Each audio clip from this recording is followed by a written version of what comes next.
The editor's email arrived at 6:47 a.m. on a Tuesday, which was how Sarah Ackafer knew it wasn't urgent.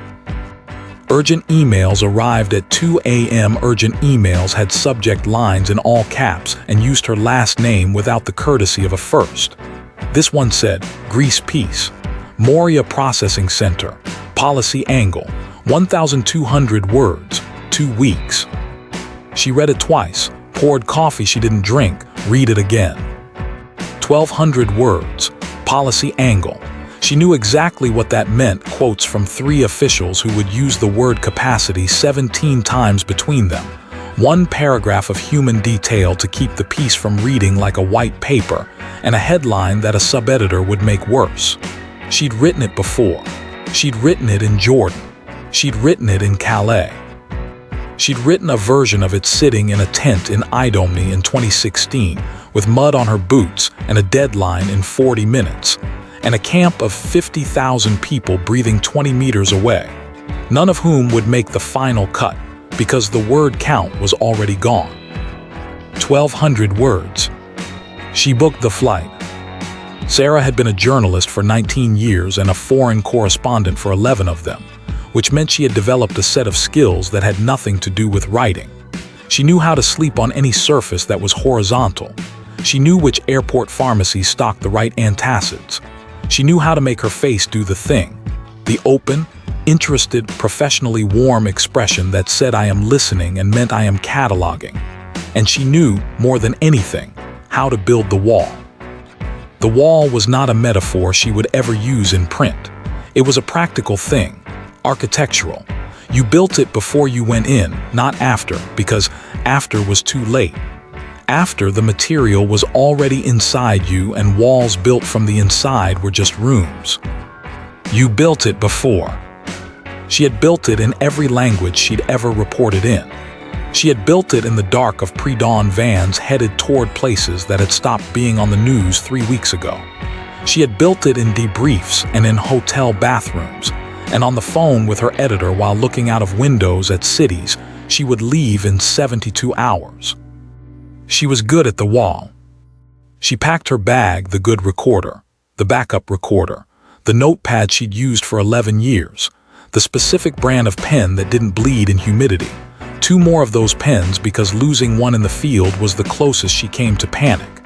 And she flew to Athens, and she took the ferry to Lesbos, and she arrived at the processing center outside Moria at 8:15 on a Thursday morning with the wall already up and her notepad already open. 1,200 words. She knew how to do this. The center was a collection of prefabricated structures arranged around a central courtyard that the official documentation referred to as a reception area and that everyone who worked there called the yard. There was a registration building. There was a medical unit. There were 3 holding rooms designated A, B, and C, which was not a designation that meant anything except that someone had once needed to tell them apart and had reached for the alphabet. Sarah checked in with the press liaison, a Dutchman named Peter who wore a lanyard with his name spelled out in capitals and spoke in the careful, practiced English of someone who had given this particular orientation 40 times and had learned to make it sound like 39. "The director will speak with you at 11, Peter said. "Until then, you're welcome to observe general intake processing. We ask that you keep 3 meters from any active interview. Of course, photography requires a separate release form per individual. I'm not shooting, just notes." He looked at her notepad the way people looked at notepads when they had forgotten that notepads existed, like she'd produced a spinning wheel. "Right," he said, "of course." She smiled the professional smile and walked into the yard. Intake processing on a Thursday morning ran at a particular frequency, not chaos, not calm, but the specific bureaucratic hum of a system moving faster than it was designed to move.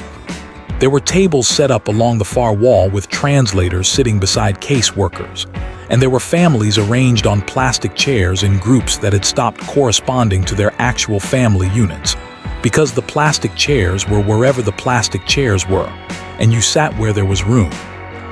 Sarah stood at the edge of it and let it come into focus the way you let a photograph develop.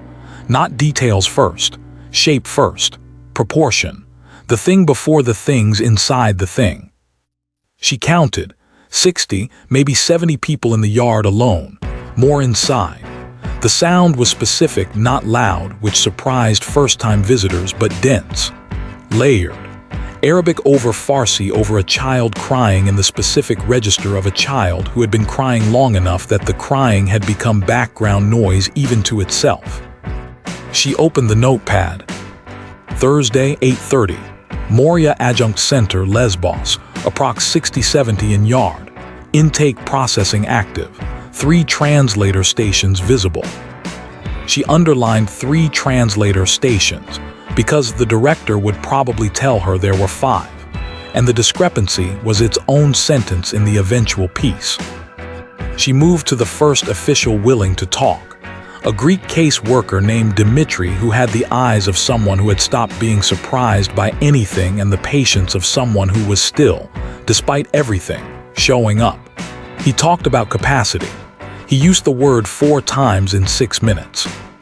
She wrote it down each time, noting the context, the slight shift in meaning each time he reached for it at capacity, near capacity, beyond capacity, operating within capacity.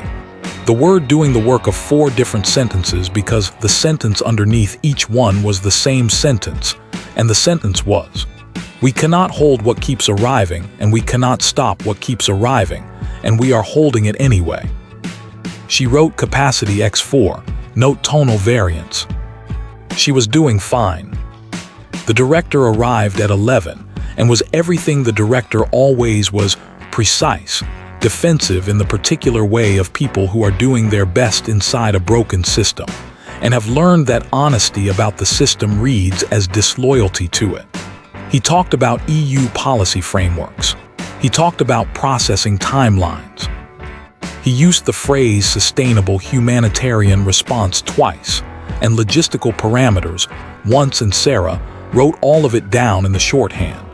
She developed over 11 years that her editor had once described as looking like a seismograph, reading from a city that hadn't had an earthquake yet. 1,200 words. She was 2/3 of the way there. She thanked him. She shook his hand. She walked back through the yard toward the holding rooms to find the one human detail that would earn the piece its paragraph of feeling. She pushed open the door to room C, was the waiting room inside the waiting room. These were the people who had cleared initial registration but were pending secondary processing, document verification, medical clearance, case assignment. They could be here for hours. They could be here for days. The room knew this about itself in the way rooms absorb the mood of everything that has happened in them. The plastic chairs harder seeming than they were. The fluorescent light flattening everything to the same gray-white. The single window set high in the wall at an angle that let in light but not view, as though someone had done the geometry deliberately. 40 people, roughly. Families in clusters. A few individuals sitting with the particular stillness of people who have learned that stillness costs less than movement. Sarah stood inside the door and did what she always did. She looked for the detail. The detail was not a person. She was careful about this. Careful in the way you are careful about a thing you know is a rule for good reasons. The detail was a thing, an object, a gesture. Something she could put in the piece as the paragraph of feeling without putting a person in the piece as a symbol of their own suffering. She had a whole internal ethics around this that she had never written down because writing it down would make it a policy. And policies were for institutions, and she was, at the end of it, still a person with a notepad. She looked. There was a man in the corner with a child asleep across his lap. The child's shoes still on, new shoes, the kind bought specifically for a journey, already worn through at the left heel. She wrote child's shoes, left heel. There was a woman 2 chairs from the door with a phone face up on her knee, screen on, battery at 4%, the low battery warning pulsing. Not calling anyone, not looking at it, just keeping it alive. She wrote phone 4% not calling. There was. She stopped. The woman was sitting in the middle of the room, which is to say she was not sitting at all. She was occupying a chair the way a person occupies a chair when they have been told to sit, and their body has complied but nothing else has. Upright, hands in her lap, eyes moving. That was the thing, the eyes. Everyone else in the room had settled into the stillness of waiting, the particular suspended quality of people who have learned to put themselves somewhere else while their bodies hold the cue. This woman had not. Her eyes moved from the door to the window to the far wall to the door again. Not panicked, not wild, steady, systematic. The eyes of someone running the same search pattern on a loop and refusing to conclude that the search had failed. She was, Sarah estimated, in her mid-30s. She was wearing a green jacket that was too large for her, a man's jacket, or someone else's jacket, or a jacket that had once fit someone who was no longer here. Her hair was pulled back in the specific way of someone who had pulled it back days ago and hadn't had the occasion to redo it. She had a number on a slip of paper that she was holding in her right hand. She had been holding it long enough that the paper had softened at the folds. Every time the door opened, she looked at it. Every time the door closed without the person she was looking for, she looked back at the window. Sarah wrote, woman, room C, mid-30s, green jacket, men's. Number slip, systematic visual scan, repetitive. She drew a small box around it. She was doing fine. At 12:40, a staff member came through room C to update the queue. She moved through the room with the practiced efficiency of someone who had learned to communicate essential information in a language most of the room didn't share, holding up numbers, pointing, gesturing toward the door. She stopped at the woman in the green jacket, said something in Greek. The woman responded in Arabic. The staff member smiled apologetically and moved on. At 12:55, a translator passed through. The woman spoke to him, he listened, said something brief. She nodded and he kept walking. At 1:10, a different caseworker, the same exchange, the same nod. Sarah had been watching for 30 minutes, which was 28 minutes longer than she needed to watch to get the detail for the paragraph. She told herself she was observing the processing dynamics. She told herself it was background for the piece.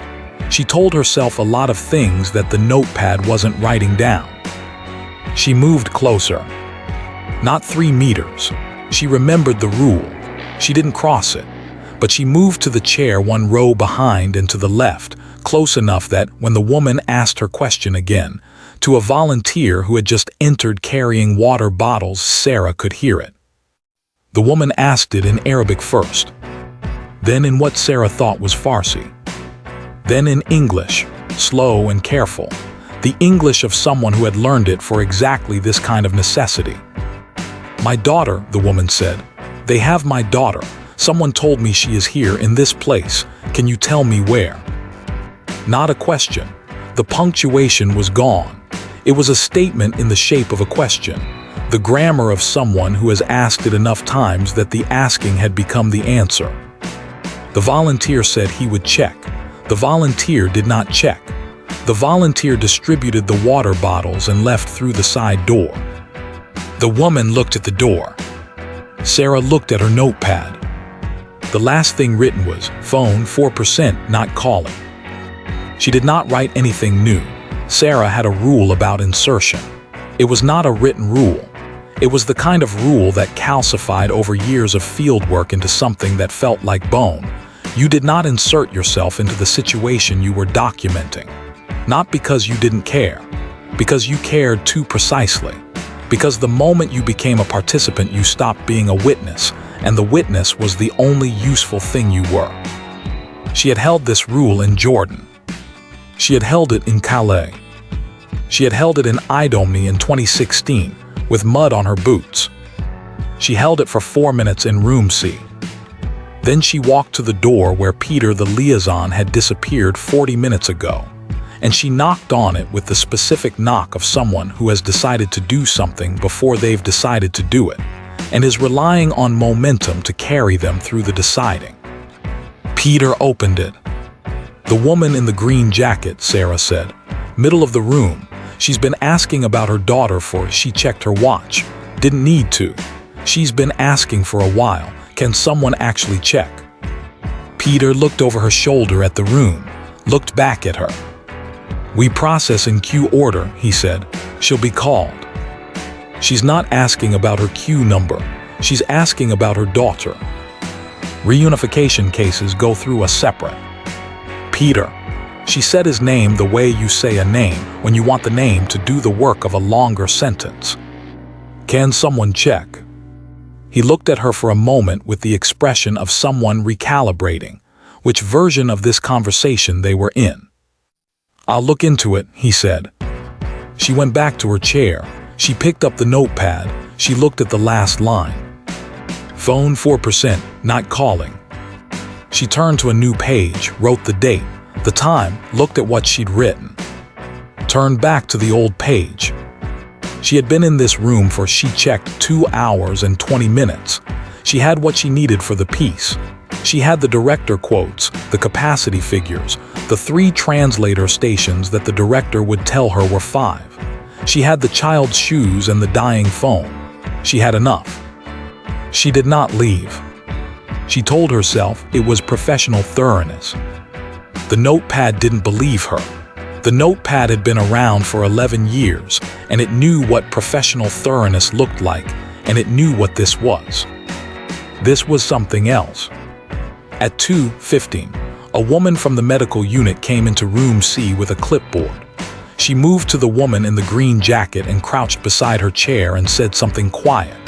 The woman in the green jacket went very still, not the stillness of waiting, a different kind, the stillness of a person receiving information and holding it in their body before their mind has caught up. Then she stood. Sarah stood too, which she had not decided to do. The medical worker gestured toward the side door, not the main entrance but the one on the east wall, the one the volunteer with the water bottles had come through, the one that connected room C to the secondary processing corridor. The woman in the green jacket looked at the door. She had been looking at that door for 2 hours and 25 minutes. She walked toward it. Sarah sat back down. She opened the notepad to the new page, tried to write something. The pen, the specific brand that didn't bleed in humidity, the pen she'd carried for 11 years in 16 countries, moved across the paper and produced 2:15 p.m. and stopped. The side door opened at 2:23. Sarah knew this because she had been watching it since 2:15, and watching a door for 8 minutes is the kind of thing that restructures your relationship with time. Each minute the approximate length of a geography lesson you didn't ask to be in. The door opened.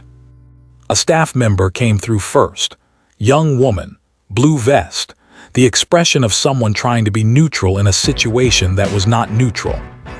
Then a child, 7, maybe 8, small for it, wearing a yellow shirt that was clean, recently clean, the particular clean of something that had been washed in a sink and dried on a radiator. She had a bag on her back, child-sized, with a cartoon on it that Sarah couldn't make out from across the room. She was holding the staff member's hand, and she was looking at the room with the wide, systematic attention of a child who had learned to assess rooms before entering them. The room continued. Processing continued. Someone's number was called at the registration desk. A child in the corner woke up and immediately went back to sleep. A phone buzzed. The girl stepped into the room. She looked left. She looked right. And then she stopped looking. Sarah did not see the woman in the green jacket until she was already moving. She had been somewhere to the left, talking to the medical worker, signing something, existing in the administrative margin of the moment. And then she was not. She was moving, through the plastic chairs and around the family in the corner, and past the man with the sleeping child and across the linoleum floor that was the specific color of every institutional floor in every process space in every country Sarah had ever worked in. The child's bag hit the floor. The yellow shirt. The green jacket. The sound the woman made was not a word.